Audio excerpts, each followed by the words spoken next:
Hello dear friends, this is the Apple Fruit channel. In this video I want to show and tell you what to do if the mute button on our iPhone stops working. Perhaps it is not working well, glitches and does not work as it should. What to do? To do this, go into the settings of our iPhone.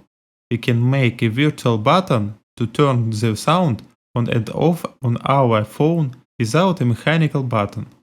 Let's go a little lower and click on Accessibility. Here we click Touch, and here we select Assistive Touch, and just turn it on. Now we have this button. This is where we can change its brightness. Now we go out of here and press Customize top level menu. We can remove all available functions and leave only one.